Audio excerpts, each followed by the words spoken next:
En plus de prédire l'avenir, le dieu Protée possédait le pouvoir de changer d'apparence, d'où le terme protéiforme pour une chose pouvant se présenter sous différentes formes. Mais une femme, Mestra, possédait également ce pouvoir qu'elle utilisa cependant pour bien d'autres raisons. Son père s'appelait Érysicton, et son crime fut un jour d'abattre le plus grand chêne d'une forêt consacrée à la déesse du blé, Cérès, alias Déméter pour les Grecs, chêne autour duquel les nymphes des arbres, appelées dryades, avaient l'habitude de se rassembler pour danser.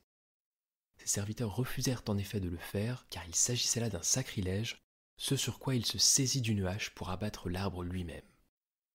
Au premier coup de hache, du sang coula de l'arbre et une voix lui dit que la déesse le punirait pour ce crime. Cela ne l'arrêta pas, et il continua jusqu'à ce que l'arbre s'écroule. Les dryades en avertirent immédiatement la déesse, qui, d'habitude pourtant bonne et généreuse, se montra cette fois-ci exceptionnellement cruelle. Elle envoya l'une de ses nymphes dans la région où habitait la faim, avec pour mission de lui demander de prendre possession d'Érysicton, afin qu'il soit à jamais affamé, et ce, même après avoir mangé. La faim obéit et vint étreindre Érysicton dans son sommeil jusqu'à s'implanter en lui. Celui-ci se réveilla affamé et ordonna qu'on lui apportât à manger. Sauf que plus il mangeait, plus il avait faim.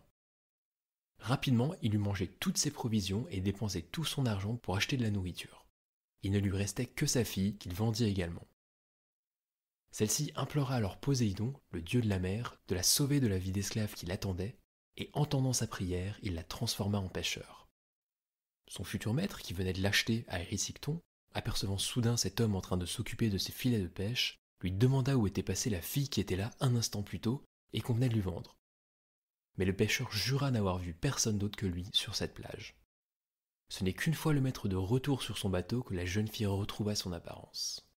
Elle revint tout raconter à son père, qui trouva là un moyen de subvenir à jamais à ses besoins. En effet, il vendrait sa fille avant que Poséidon ne la transforme en un quelconque animal. Elle pouvait ainsi s'échapper pour venir retrouver son père, et ainsi de suite. Malheureusement, même cet argent ne s'avéra plus suffisant. Et c'est alors qu'Érysicton se mit à manger son propre corps et finit par se dévorer lui-même.